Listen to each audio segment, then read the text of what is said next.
जय हिंद, वंदे मातरम, इनकलाब जिंदाबाद। आशा करते हैं आप सभी स्वस्थ होंगे।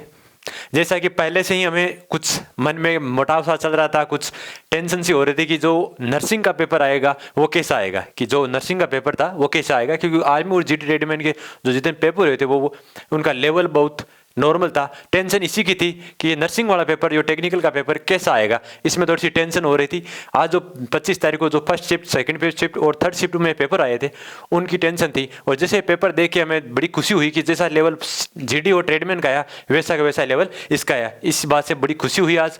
जैसा कि विधिवत रूप से हमें आपको जैसे 4 लाइनें मोटिवेट करके बोलते हैं, वैसे ही आज भी कुछ 4 लाइनें आपको बोल के आज की क्लास का आगाज करते हैं। जी हाँ, कि ताल्लुक कौन रखता है किसी नाकाम से, कि ताल्लुक कौन रखता है किसी नाकाम से, लेकिन मिले जो कामयाब सारे रिश्ते बोल पड़ते हैं। कि ताल्लुक कौन रखता है किसी नाकाम से, लेकिन मिले जो कामयाबी सारे रिश्ते बोल पड़ते हैं। मेरी खूबी पे रहते हैं यहाँ अल्लाह जबा खामोश, मेरे एबों पे पर्ची तो गूंगे भी बोल पड़ते हैं, गूंगे भी बोल पड़ते हैं। जी हाँ, आज की क्लास का आगाज करते हैं। बिल्कुल जी हाँ, आज की जो शिफ्ट में पेपर आया था 25 तारीख को, तीनों पारियों एक साथ में आपको कराएंगे, जिसमें नर्सिंग असिस्टेंट का पेपर था और जो टेक्निकल वाला पेपर था वो भी बताएंगे। टेक्निकल के अंदर आपके 5 क्वेश्चन आए थे जीके के, 15 क्वेश्चन आए थे आपके मैथ्स के और 15 क्वेश्चन आए थे आपके फिजिक्स के। 15 क्वेश्चन आए थे फिजिक्स के और 10 क्वेश्चन आए थे आपके केमिस्ट्री के। किसके? केमिस्ट्री के। और 5 क्वेश्चन आए थे आपके रीजनिंग के। किसके आए थे? रीजनिंग के। ठीक है, लेवल बहुत अच्छा था। रीजनिंग 5 क्वेश्चन आए थे, बहुत ही इजी क्वेश्चन आए जीके के। रीजनिंग के 5 क्वेश्चन आए थे जो कोडिंग डिकोडिंग के संबंधित और घड़ी से रिलेटेड क्वेश्चन थे, जो अपने पार्ट पढ़ाए थे रीजनिंग के, उन्हीं में से ये तो एकदम इजी था। मैथ्स वाला था सरल ब्याज साधारण ब्याज, 2 समीकरण थी वो थोड़ा सी डिफिकल्ट थी। और फिजिक्स में नॉर्मल क्वेश्चन थे, फिजिक्स और केमिस्ट्री के। फिजिक्स के 15 क्वेश्चन थे और केमिस्ट्री के थे 10 क्वेश्चन। जी हाँ, नर्सिंग में भी कोई खास नहीं था, नॉर्मल पेपर था आज। टेंशन बहुत थी कि नर्सिंग में कैसा आएगा, जिसमें तीनों शिफ्टों में जो पहला क्वेश्चन पूछा गया था, जो सुबह वाली उसमें पूछा गया था कि लूनी नदी कहाँ बहती है, कि लूनी नदी है वो है कहाँ बहती है। जीडी में बहुत सारे बच्चे थे, इसलिए किसी को भी पूछकर पेपर का सॉल्यूशन पूछ सकते थे कि कौन सा कैसा क्वेश्चन आया था। कई बच्चों को पहले पर्सन याद आता रहता था, कईयों को ऑप्शन से याद रहता था, क्योंकि वो बच्चे बहुत ज्यादा थे, किसी को भी पूछ सकते थे। नर्सिंग में बच्चे बहुत कम थे, इसलिए पूरा सटीक भी उनसे ऑप्शन थे वो नहीं पता कर पाए, बट जितना कर पाए पूरा सॉल्यूशन आपके सामने ऑथेंटिक रूप से। कि लूनी नदी कहाँ बहती है, पहला क्वेश्चन था कि लूनी नदी कहाँ बहती है, तो जिसका राइट आंसर था राजस्थान के गुजरात के कच्छ के रण में। एक बंदे ने उसने ऐसा भी बताया कि सर उसने ऐसा पूछा था कि लूनी नदी जो अपना पानी है वो कहाँ पे छोड़ती है, लास्ट में मतलब एंड कहाँ पे होती है। उसका भी राइट आंसर यही था कि गुजरात के कच्छ के रण में। जी हाँ, अगला क्वेश्चन पूछा गया था कि उस बच्चे ने बताया कि प्रथम खेल रत्न किस खिलाड़ी को मिला था, कि प्रथम खेल पुरस्कार है वो किस खिलाड़ी को मिला था। तो जिसका राइट आंसर क्या था? विश्वनाथ आनंद। और ये खेल पुरस्कार कब शुरुआत की गई थी? 1991-92 में। और 1991-92 में ही विश्वनाथ आनंद को दिया गया था। इसका फिर नाम क्या था? राजीव गांधी खेल रत्न पुरस्कार, जिसका 2021 में, किसमें? 2021 में क्या नाम चेंज कर दिया है? मेजर ध्यानचंद खेल पुरस्कार कर दिया है, यह भी याद रखना। अगला क्वेश्चन था कि मोमबत्ती का जलना, जैसा कि अपने साइंस के जो मॉडल पेपर थे उसमें यह क्वेश्चन बताया गया था आपको कि मोमबत्ती का जलना कौन सा परिवर्तन है, जिसमें आपको भौतिक परिवर्तन और रासायनिक परिवर्तन दोनों बताए गए थे। तो कौन सा था? भौतिक और रासायनिक दोनों होते मोमबत्ती में। ठीक है जी, बिल्कुल। अगला क्वेश्चन गया था कि रक्त स्कंदन का संबंध, हमने बार बार उस मेडल पेपर में बताया गया था, हमने बार बार कहा था कि जब किसी का एक्सीडेंट हो जाता है, दुर्घटना हो जाती है, तो विटामिन के की कमी से उनमें रक्त नहीं रुक पाता है। तो जिसका राइट आंसर क्या था? विटामिन के। जिसने अपनी क्लास देखी है वो साइंस का एक भी क्वेश्चन गलत करके नहीं आया। अभी बच्चे का कॉल आया था, जिसका अभी थर्ड शिफ्ट में जो पेपर था, उसने बताया कि सर 47 क्वेश्चन सही करके आया हूं, आपकी क्लास पहले दिन से लगातार कंटिन्यू देख के आ रहा हूं। तभी बड़ी खुशी हुई है चेहरे पे। जी हाँ, बिल्कुल। अगला क्वेश्चन था कि किसी पदार्थ को उष्मा देने पर वह कौन सी अभिक्रिया है, कि किसी पदार्थ को उष्मा देने पर कौन सी अभिक्रिया होती है। तो उष्मा देने पे उष्मा शोषी, ठीक है, और ग्रहण करने पे क्षेपी होती है। ठीक है, अगला पूछा गया था कि किसी विटामिन की कमी से रक्त स्राव, अभी पूछा गया था, जैसे वापस रिपीट क्वेश्चन पूछा गया था शिफ्ट में, तो वापस उसने लिख दिया कि विटामिन कौन सा होगा? के। रक्त का स्कंदन नहीं होता है। अगला क्वेश्चन पूछा गया था कि प्लास्टर ऑफ पेरिस का रासायनिक सूत्र, प्लास्टर ऑफ पेरिस का रासायनिक सूत्र पूछा गया था, बहुत ही इजी क्वेश्चन। CuSO4 1/2 H2O, ठीक है, जिसका वैसे नाम क्या है, कैल्शियम सल्फेट Ame या 2CuSO4 प्लस पॉइंट H2O, ठीक है। नेक्स्ट अगला पूछा गया था कि 2022 में CDS कौन है। 2022 में जो CDS है वो कौन है, जिसका राइट आंसर क्या था, अनिल चौहान। और पहला कौन था, बिपिन रावत, जिनकी हेलीकॉप्टर क्रैश से शहीद हुए थे। इसका भी हमें पहले बताया था, एज इट इज वापस क्वेश्चन आ रहे अपने सारे मॉडल पेपर में, पेपर देख के बड़ी खुशी हुई। जी हाँ बिल्कुल। अगला क्वेश्चन पूछा गया था कि फर्स्ट गोल्ड मेडल था वो कब दिया गया था, इससे रिलेटेड था। बच्चों को पूरा याद नहीं था कि सर इतना जरूर पता है कि फर्स्ट गोल्ड मेडल सम्मेलन या उससे संबंधित कोई क्वेश्चन था, ऑप्शंस क्या थे पता नहीं। अगला ये क्वेश्चन पूछा गया था कि 12 नवंबर 1930 से रिलेटेड कुछ पूछा गया था, ऑप्शंस उसको पता नहीं था, उतने बच्चे थे नहीं उसमें, 2-4 बच्चे थे उनके, इनसे रिलेटेड एक क्वेश्चन पूछा गया था। अगला क्वेश्चन पूछा गया था कि विंग्स ऑफ फायर किसकी पुस्तक है, कि विंग्स ऑफ फायर आपको बार बार बताया गया था जो पुस्तकों में था, उसमें राजीव गांधी की, पंडित जवाहरलाल नेहरू की, उनकी किताबों के बारे में, जो पहले भी नेता थे उनके बारे में बताया गया था। तो किसकी किताब थी, APJ अब्दुल कलाम की, जिनको मिसाइल मैन के नाम से भी जाना जाता है। किसके नाम से, मिसाइल मैन के नाम से भी जाना जाता है। अगला पूछा गया था कि चिप्स की थैली, जो चिप्स कुरकुरे की थैली आती है, उस चिप्स में कौन सी गैस होती है, उस चिप्स में कौन सी गैस होती है। बिल्कुल आजकल ऐसे भी क्वेश्चन पूछे जाते हैं। जी हाँ, अभी पहले जो एग्जाम हुए थे शायद वो SSC वाले, SSC GD के पेपर थे, उसमें भी ऐसा ही कुछ क्वेश्चन पूछा गया था, जिसमें पार्ले जी का क्वेश्चन पूछा गया था कि पार्ले जी बिस्किट का वजन कितना आता है, या एक पार्ले जी में कितने आते हैं, ऐसा भी क्वेश्चन पूछा गया था। एक क्वेश्चन ऐसा भी पूछा कि पार्ले जी बिस्किट वो है कहाँ की कंपनी है, वो कहाँ की, निमराना की। बिल्कुल छोटे छोटे ऐसे भी क्वेश्चन पूछे जाते हैं। तो कौन सी गैस होती है, नाइट्रोजन गैस होती है। कौन सी गैस होती है, नाइट्रोजन गैस। जी हाँ बिल्कुल। नेक्स्ट अगला पूछा गया था कि धातु प्लस धातु की क्रिया, कि धातु प्लस धातु क्रिया करके क्या बनाते हैं, तो क्या बनाते हैं, लवण और हाइड्रोजन गैस बनाते हैं। क्या बनाते हैं, लवण और हाइड्रोजन गैस बनाते हैं, ठीक है। अगला क्वेश्चन पूछा गया था कि किसी पदार्थ के अणु गति कर रहे हैं, कि कोई पदार्थ है उसके अणु वो जो गति कर रहे हैं, तो उसमें कौन सी गैस या कौन सी गति है, उसमें कौन सी ऊर्जा है, ऐसा पूछा गया था कि कौन सी ऊर्जा है, कि कोई पदार्थ के अणु है वो गति कर रहे हैं, तो उन अणुओं में कौन सी ऊर्जा है, ऐसा पूछा गया था। तो बिल्कुल आपको पता है कि ऊर्जा कितने प्रकार की होती है, 2 प्रकार की। कौन कौन सी, स्थितिज और गतिज ऊर्जा। तो अणु गति कर रहे हैं, जाहिर सी बात है, तो गति कर रहे हैं तो कौन सी ऊर्जा होगी, गतिज ऊर्जा। और अगर एक जगह स्थिर होते हैं तो कौन सी ऊर्जा होती है, उसमें स्थितिज ऊर्जा निहित होती है। बिल्कुल। अगला क्वेश्चन पूछा गया था उत्तल दर्पण की क्षमता कितनी होती है, कि उत्तल दर्पण की क्षमता कितनी होती है। जैसा कि हमने जो आंख वाला चैप्टर चल रहा था उसमें भी इसकी वापस इसके पूरी डिटेल से बताया था कि जो उत्तल दर्पण है और अवतल दर्पण है, इनका बारे में जो दोष थे, कौन कौन से जो दोष बताए थे आपको, 2 दोष, निकट दृष्टि दोष और दूरदृष्टि दोष। कौन कौन से, निकट दृष्टि दोष और दूरदृष्टि दोष। दूसरा कौन सा था, दूरदृष्टि दोष।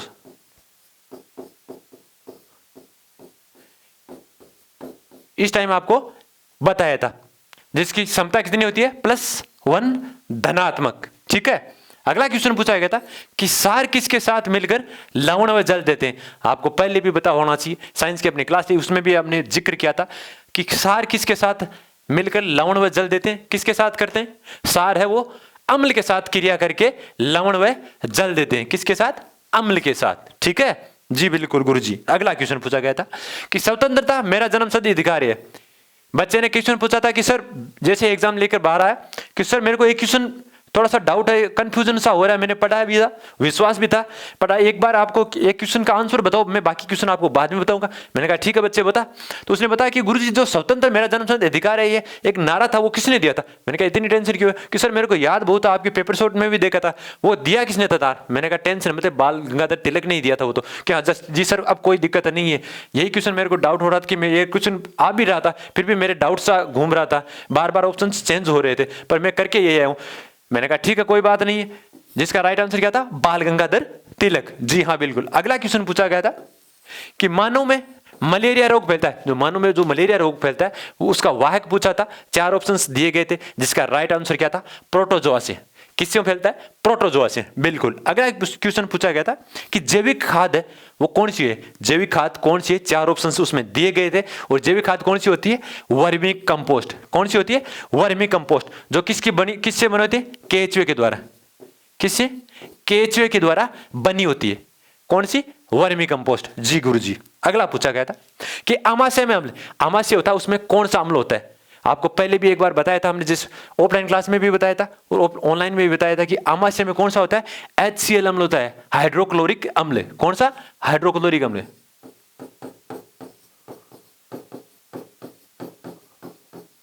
हाइड्रोक्लोरिक अम्ल होता है।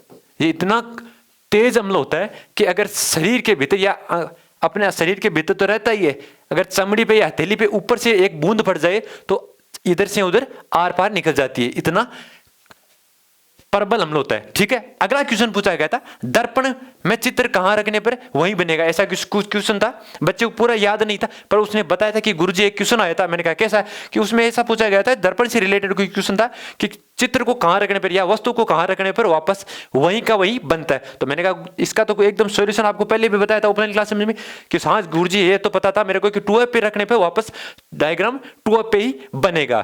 तो जिसका राइट आंसर क्या था, 2f। ठीक है जी बिल्कुल। अगला क्वेश्चन पूछा गया था कि धोवन सोडे का रासायनिक नाम। पहले भी शिफ्ट में पूछा जा चुका है, अपने मॉडल पेपर में भी ये क्वेश्चन बार बार रिपीटेड हो चुका है। क्वेश्चंस देख के बड़ी खुशी होती है कि जो मॉडल पेपर में क्वेश्चन हमने बताए थे वो क्वेश्चन वापस आ रहे हैं, इसे देख के बड़ी खुशी होती है। और जब वापस बच्चों का कॉल आता है एग्जाम सेंटर से बाहर निकल के कि गुरुजी कोई टेंशन नहीं है, जैसे आपने पढ़ाया वैसा के वैसा पढ़ा था हमने और वैसा के वैसा आज छप गया, पेपर फाड़ के आए हैं। बड़ी खुशी होती है उस टाइम कि हाँ बच्चों के सामने आएंगे और कैसे कैसे उनको वो वापस पेपर सॉल्व बताएंगे। तो जैसे ही बताएंगे उससे पहले बच्चे खुद बताएंगे गुरुजी उस टाइम आपने ये क्वेश्चन था और इतने नंबर क्वेश्चन था। बड़ी खुशी होती है। जिसका रासायनिक नाम क्या था, सोडियम कार्बोनेट। क्या होता है, Na2CO3, Na2CO3 सोडियम कार्बोनेट, दोने का सोडा, दोवन सोडा, बिल्कुल। अगला क्वेश्चन पूछा गया था कि कवक की कोशिका भित्ति, कि कवक की कोशिका भित्ति किसकी बनी होती है। आपको पहले भी बताया था, जो साइंस की क्लास थी उसमें भी बताया था, और अपनी जो मॉडल पेपर टेस्ट क्लास थी 7-15 की रामबाण क्लास उसमें भी ये बताया था कि कवक की जो कोशिका भित्ति होती है वो किसकी बनी होती है। हमने बार बार बताया था। और किसकी होती है, काइटिन की। किसकी बनी होती है, काइटिन की, बिल्कुल। अगला क्वेश्चन पूछा गया था कि एक लिंगाश्री स्त्री धनी या पुंकेसर होता है, ऐसा कुछ क्वेश्चन था जिसने आगे ऑप्शन उसको पता नहीं था कि सर ऐसा क्वेश्चन आया था कि एक लिंगाश्री में जो स्त्री धनी होती है पु धनी या पुंगे से, ऐसे कुछ क्वेश्चन था। मैंने कहा ठीक है कोई बात नहीं, इतना याद है तो ठीक है, इतना ही देख लेते हैं, इतना ही बताएंगे बच्चों को कि लेवल कैसा आया था, कम से कम बच्चों को पता तो चले, बिल्कुल। अगला क्वेश्चन पूछा गया था कि गुरुजी एक क्वेश्चन आया था कि 7.4 pH है वो किस किस का होता है। 4 ऑप्शन दिए थे, 3-3 ऑप्शन, उसमें 3-3 नाम दिए गए थे। तो 7.4 pH किस किन का होता है, एक तो होता है वीर्य का, एक इनका होता है रक्त का, और किसका होता है, आंसू का। किस किस का होता है, रक्त, आंसू और वीर्य का होता है। याद रखना आगे वाले जो शिफ्ट है उनमें भी ऐसा क्वेश्चन पूछा जा सकता है। जी बिल्कुल गुरुजी। अगला क्वेश्चन पूछा गया था कि केंद्र सरकार ने आयकर की शुरुआत कब की थी। ऐसा क्वेश्चन पूछा गया था कि गुरुजी एक क्वेश्चन आया था उसमें पूछा था कि केंद्र सरकार ने जो आयकर की शुरुआत थी वो कब की थी। अब जी ऐसा है कि भारत में तो जो आयकर की शुरुआत की थी वो 24 जुलाई 1860 में की गई थी। उस बच्चे को ऑप्शंस पता नहीं, पर भारत में जो आयकर की शुरुआत की गई थी वो 24 जुलाई 1860 को की गई थी। जी बिल्कुल गुरुजी। अगला की था कि टीबी रोग किससे, कि टीबी रोग है वह किस कारण, टीबी रोग किस कारण होता है, कि टीबी रोग है वो किस कारण होता है, तो किस कारण होता है, जीवाणुओं के कारण होता है, बिल्कुल। अगला क्वेश्चन पूछा गया था कि विषाणु से आपको एक ट्रिक बताई थी, कौन सी, एपोचेपी रेखड़ो, पता होगी आपको। जी बिल्कुल। अगला क्वेश्चन देखते कि असहयोग आंदोलन के द्वारा कहां आग लगाई गई थी, कि असहयोग आंदोलन के दौरान कहां आग लगाई थी। एक बच्चे ने ऐसा भी कहा था कि सर चोरा चोरी हत्याकांड में आग कहां लगाई थी, ऐसा भी क्वेश्चन पूछा गया था।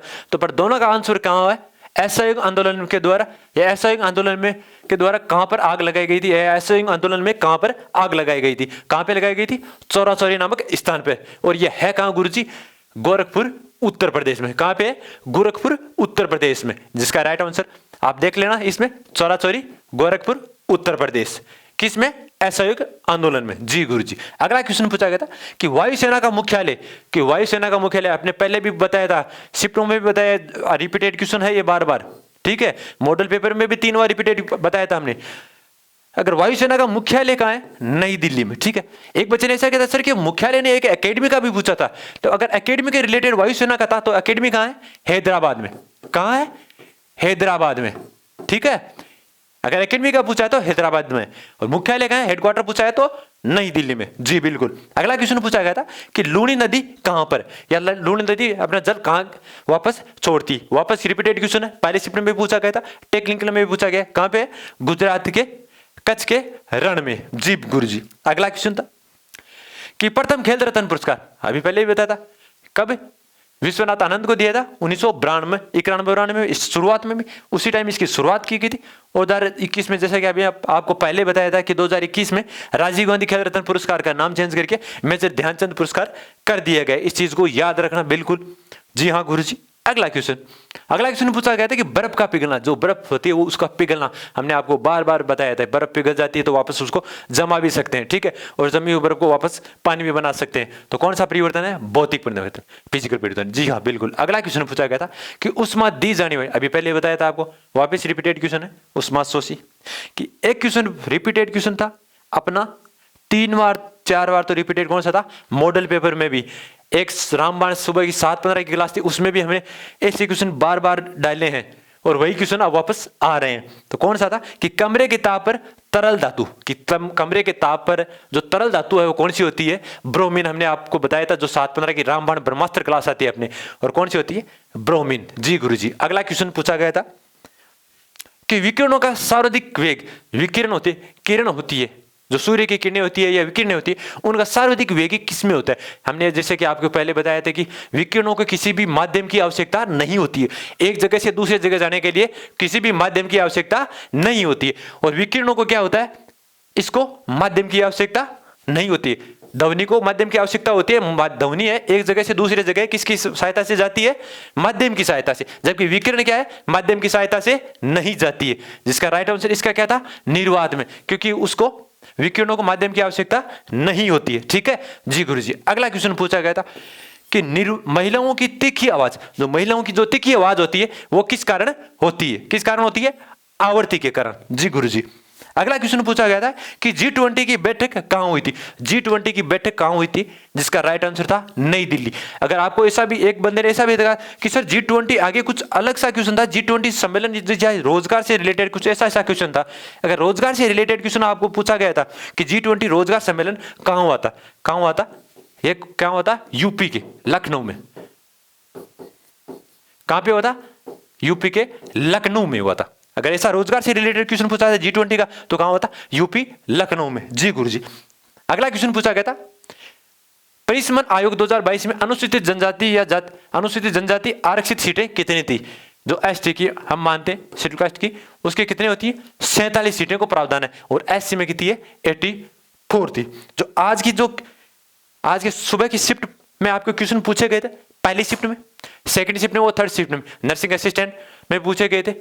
आगे के जो क्वेश्चंस पूछे गए थे उनमें भी, और जो टेक्निकल के में भी थी उनमें भी बड़ी पहले टेंशन हो रही थी कि जीडी में जो लेवल आ रहा था वो एकदम निम्न स्तर का आ रहा था, बच्चों को आ भी रहा था, अपने मॉडल पेपर्स में से भी आ रहे थे। और ये टेंशन बड़ी सताए रही थी कि जो नर्सिंग असिस्टेंट का पेपर होगा, टेक्निकल का पेपर होगा, उनमें शायद अपने मॉडल पेपर्स में आएंगे या नहीं आएंगे। बच्चों को विश्वास है, बच्चे हमारी क्लास देख रहे हैं, तो शायद उनको क्लास में आए या ना आए, तो थोड़ी सी टेंशन हो रही थी। पर जैसा ही पेपर हुआ, बच्चे बाहर आए, बच्चों ने जो वापस बताया कि कैसे ऐसे क्वेश्चन आए थे, हमने ये क्लास देखी थी, उस क्लास में ऐसा क्वेश्चन था, उतने नंबर क्वेश्चन था, जो सेम टू सेम ये क्वेश्चन आया था। वो बातें सुनकर बड़ी खुशी हुई कि एज इट इज वैसा ही लेवल आया था। और जिनका आगे एग्जाम है वो भी ज्यादा घबराने की जिन टेंशन नहीं है, उनके लिए भी ये जो सुबह 7:15 की आज क्लास आएगी उसमें भी कुछ चेंज करके आपको बताएंगे, वो क्लास भी जरूर देखना। जय हिंद, वंदे मातरम, इनकलाब जिंदाबाद।